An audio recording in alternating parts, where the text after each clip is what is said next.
Hello students, this is Amar Kumar and I am welcoming you to my YouTube channel Study Point Ask Me। मैंने अपने पिछले दो videos से history और geography से जो इम्पोर्टेंट टॉपिक्स और इम्पोर्टेंट क्वेश्चन हो सकते हैं CBSE class 10th board exam 2024 के लिए वो मैंने आप लोगों को प्रोवाइड कर दिया है।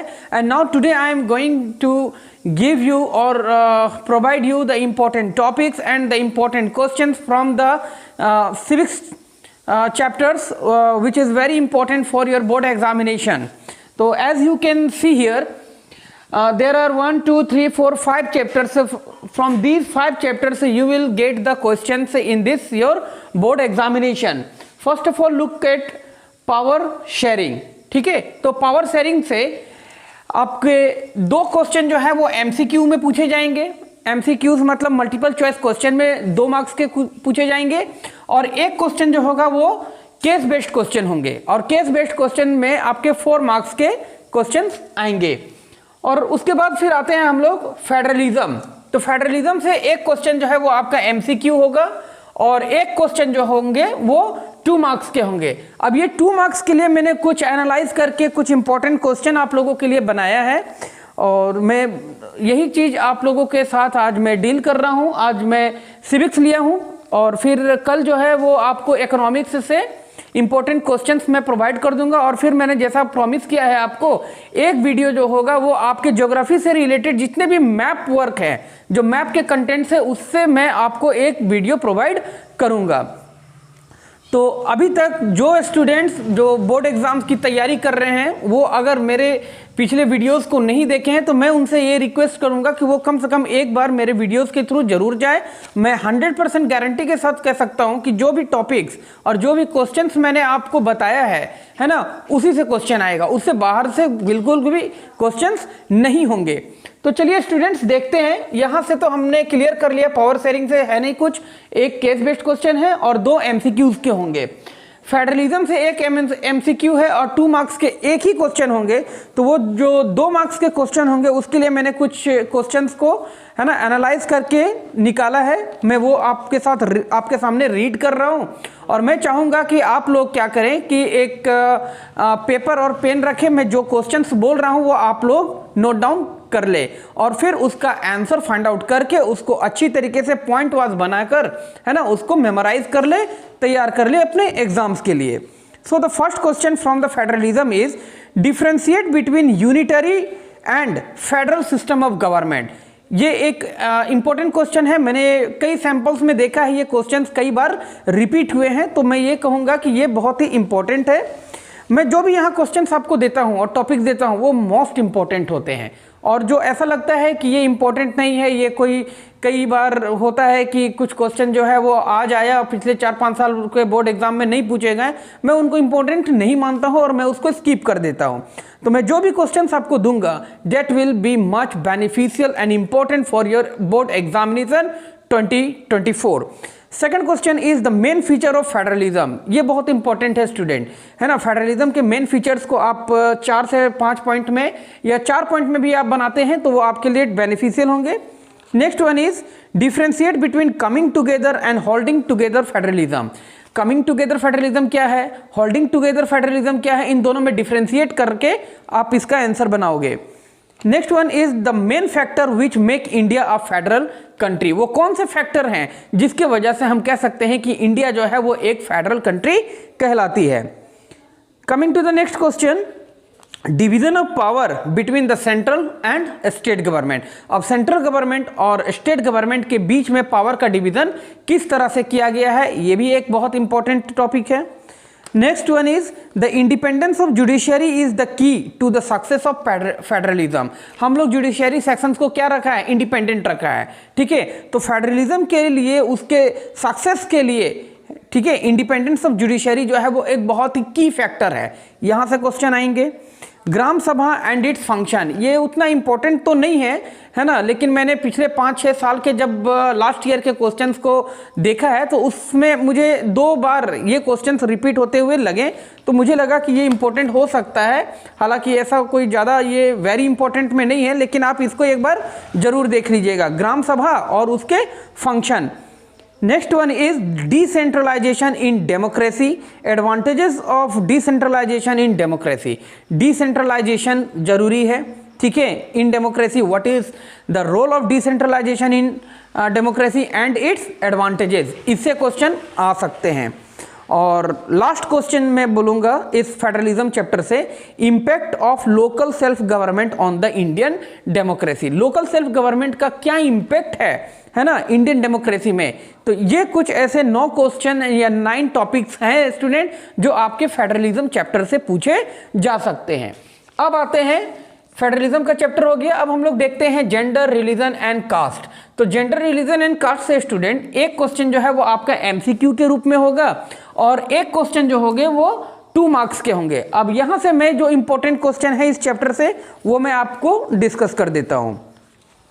First one is the feminist movement and there political demand. Feminist movement क्या है, उसके पॉलिटिकल डिमांड्स क्या है, ये एक क्वेश्चन हो गया। Second one is the political representation of women. कहीं भी आप देखोगे कि वुमेन का फ्रेंच रिवॉल्यूशंस में, रशियन रिवॉल्यूशंस में, है ना, वुमेन्स का रोल क्या था, वहाँ से ये क्वेश्चन इंपॉर्टेंट है। यानी कि हमारे सोशल लाइफ में, हमारे सोसाइटीज़ में महिलाओं का क्या योगदान होता है, यहाँ से क्वेश्चन एक बनता है। तो ये एक इंपॉर्टेंट टॉपिक है, इंपॉर्टेंट कंटेंट है, पॉलिटिकल रिप्रेजेंटेशन ऑफ वुमेन, यहाँ से क्वेश्चन आ सकते हैं। Next one is the relationship between the politics and religion. अब पॉलिटिक्स और रिलीजन इन दोनों के बीच में क्या रिलेशनशिप बनता है, यहां से क्वेश्चन आएंगे। Mention the constitutional provision that make India a secular state. वो कौन से कॉन्स्टिट्यूशनल प्रोविजंस हैं जिससे हम कह सकते हैं कि India can be called as a secular state, ये एक इंपॉर्टेंट टॉपिक है। Next one is the various forms that caste takes in politics. अलग अलग तरह के कास्ट फॉर्म जो है, जो पॉलिटिक्स में अपना अपना रोल प्ले करते हैं या उसमें इंपैक्ट देते हैं, यहां से एक क्वेश्चन आ सकता है। Negative aspects of the caste in the politics, ये बहुत इंपॉर्टेंट है। पॉलिटिक्स में कास्ट का निगेटिव एस्पेक्ट्स क्या है, निगेटिव इंपैक्ट क्या है, ये क्वेश्चंस जो है वो पूछे जा सकते हैं। तो ये कोई ज़्यादा नहीं है, 5-6 क्वेश्चन ऐसे थे जो इस चैप्टर से, है ना, जेंडर, रिलीजन एंड कास्ट से संभावित है कि आपके एग्जाम में आएंगे। तो ये चैप्टर हो गया स्टूडेंट। अब हम लोग देखते हैं पॉलिटिकल पार्टीज। ये एक बहुत ही इंपॉर्टेंट चैप्टर है स्टूडेंट। यहाँ से आपका एक क्वेश्चन आएगा जो बहुत ही लेंदी, यानी कि 5 मार्क्स के क्वेश्चंस के, है ना, 5 मार्क्स के एक क्वेश्चन जो है वो आपके पास हो सकते हैं। तो इस चैप्टर से मैंने कुछ इंपॉर्टेंट टॉपिक और क्वेश्चंस आपके लिए बनाया है। Political party, main components of political party, है ना, पॉलिटिकल पार्टी के what is the meaning of the political party, political party का मीनिंग क्या होता है, मेन कंपोनेंट्स इसके क्या होते हैं, and what is the function of political party. So these are the important contents which can be, है ना, हम कह सकते हैं, कंसिडर कर सकते हैं कि आपके एग्जाम में आएंगे। Next one is the how do political party shape the public opinion. अब पॉलिटिकल पार्टी जो है वो पब्लिक के ओपिनियन को किस तरह से एक शेप में लाएंगे, है ना, उसको एक रूप देते हैं, ये एक इंपॉर्टेंट है। Next one is the differentiate between 1 party and 2 party system. अब 1 पार्टी और 2 पार्टी सिस्टम्स के बीच में क्या डिफरेंशिएट होता है ना, differentiate between the 1 party and the 2 party system, ये एक बहुत इंपॉर्टेंट कंटेंट है इस चैप्टर से। Now coming to the next one is multi-party system has evolved in India. Why? जैसा कि आप लोग जानते हो, आप जब इस चैप्टर को पढ़े होगे पॉलिटिकल पार्टीज, तो आप देख रहे हो, आप जान रहे हो कि हमारे देश में किस तरह का सिस्टम है, तो मल्टी पार्टी सिस्टम है। तो आखिर हमारे कंट्री में मल्टी पार्टी सिस्टम जो है वो इवॉल्व क्यों हुआ, है ना, यहां से एक क्वेश्चन है। Next one is the role of multi party system in the democratic country like India. What is the role of multi party system, है ना, मल्टी पार्टी सिस्टम्स के क्या रोल है हमारे देश में। Coming to the next one is why is it not possible for all the countries of the world to have the same party system. अब भाई हमारे वर्ल्ड में more than 200 countries are there in our world. अब सभी देश में एक ही तरह के पॉलिटिकल पार्टीज या एक ही तरह का पार्टी सिस्टम जो है वो नहीं हो सकता, संभव नहीं है। कहीं मोनार्ची है, कहीं डिक्टेटरशिप है, कहीं डेमोक्रेटिक फॉर्म ऑफ गवर्नमेंट है ना, लेकिन एक जैसा आपको हर देश में नहीं देखने को मिलेगा। ऐसा क्यों, यहां से एक क्वेश्चन बन सकता है। Next one is the regional political party. What do you mean by regional political party? What are the conditions required to be recognized as a regional political party. Regional political party क्या होता है, वो कौन से condition हो सकते हैं कि जिससे हम कह सकते हैं किसी पार्टी को एक रीजनल पॉलिटिकल पार्टी के रूप में रिकॉग्नाइज किए जाने पर। और अब नेक्स्ट देखते हैं the 5 ways to reform the political parties in India. Political parties को रिफॉर्म करने में वो कौन से 5 इंपॉर्टेंट पॉइंट्स जो है वो नेसेसरी हैं। So this is the last and this is the most important question from the chapter political parties. तो ये चैप्टर हो गया स्टूडेंट्स। अब हम लोग आते हैं last chapter which is the outcomes of democracy. Now coming to the last chapter the outcomes of democracy. Outcomes of democracy से एक क्वेश्चन आएगा student and that will be of 3 marks. तो इस चैप्टर से मैं कुछ इंपॉर्टेंट टॉपिक और questions आपको लेकर के दे रहा हूं। Near about 10 questions I have prepared from this chapter. One by one I will tell all the important topics or the question. First one is the common feature of democracy. What do you mean by democracy and what are the common features that you can see in democracy? This will be much important. Next one is the democracy is based on the idea of deliberalisations and the negotiations explain. Democracy जो है वो डीलिबरलाइजेशंस और negotiations के ideas पे based है। ऐसा क्यों है, कैसे है, आप जस्टिफाई कीजिए अपने स्टेटमेंट को। Coming to the next one is why democratical government refer to as a legitimate government. हम लोग डेमोक्रेटिकल गवर्नमेंट को क्यों रेफर करते हैं लेजिटिमेट गवर्नमेंट के रूप में, वो कौन से कारण है, what are the factors behind this, this is the important here. Now coming to the next question is democracy's ability to generate its own support is itself an outcome that can not be ignored. कह रहा है कि democracy's ability to generate itself own support. Democracy में ये ability है कि वो अपने आप को अपने सपोर्ट में स्टैंड हो सकते हैं, है ना। N outcome that can not be ignored, और वो हम इग्नोर नहीं कर सकते हैं। इस स्टेटमेंट्स को आपको जस्टिफाई करना होगा, लिखना होगा। Coming to the next one is how can we measure democracy based on expected outcomes. हम लोग डेमोक्रेसी को किस तरह से मेजर कर सकते हैं, ठीक है। Next one is the relation between the democracy and the economic growth of a country. Democracy और इकोनॉमिकल ग्रोथ जो हो रहा है देश में, इन दोनों के बीच में वो कौन से रिलेशनशिप्स हैं, इसको आपको बताना होगा।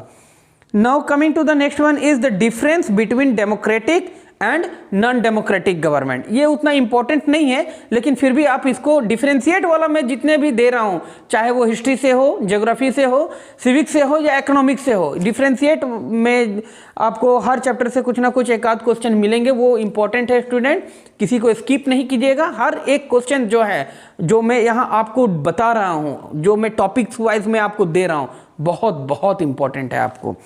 तो इसकी तैयारी आपको बेहतर तरीके से करने होंगे। ज़्यादा दिन तो बच नहीं रहे हैं, लेकिन जितने भी आपके पास लिमिटेड पीरियड ऑफ टाइम है, उसमें मैं चाहूँगा कि आप बेहतर तरीके से अपने आंसर्स को नोट डाउन कीजिए, उसको मेमोराइज कीजिए। Coming to the next one is the conditions necessary to ensure that democracy accommodates the social diversity। वो कौन से कंडीशन है ना, जो नेसेसरी है ये इंश्योर करने के लिए कि डेमोक्रेसी जो है वो एकोमोडेट्स द सोशल डाइवर्सिटीज। ठीक है, ये एक इंपॉर्टेंट टॉपिक्स हो गया, या इससे एक इंपॉर्टेंट क्वेश्चन बनेगा। Now respect and the equal treatment of women are necessary. ये इंपॉर्टेंट क्वेश्चन है स्टूडेंट्स, इस पे ध्यान दीजिएगा आप लोग। Respect and equal treatment of women are necessary ingredients of a democratic society.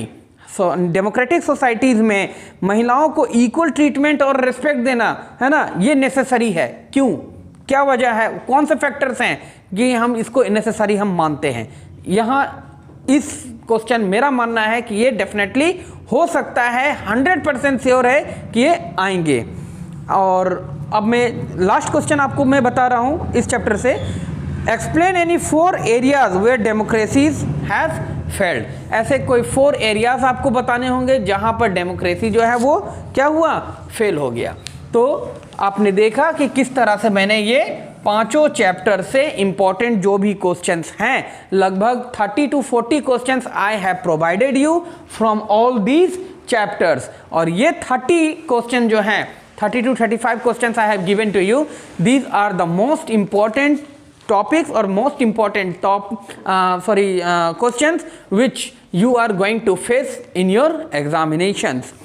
So I hope students, आज का ये जो वीडियो आप लोग देख रहे हो, इससे जो भी इम्पोर्टेंट टॉपिक्स और क्वेश्चंस मैंने यहाँ रीड किए, मैं उम्मीद करता हूँ कि आप लोग अपने कॉपी पे इसको राइट डाउन करोगे, इसके आंसर्स को सही तरीके से बनाओगे. If you will get any type of problem, you can just type on my comment areas. मेरे कमेंट में जा कर के आप चाहे तो मुझसे किसी भी तरह से हेल्प जो है वो आप मांग सकते हो. I will definitely give you the help what ever you need from my side. So tomorrow again you will get the another video from the economics that will be of also 20 marks. So this is all for today students. Remain healthy and fit, and thanks for watching my this video.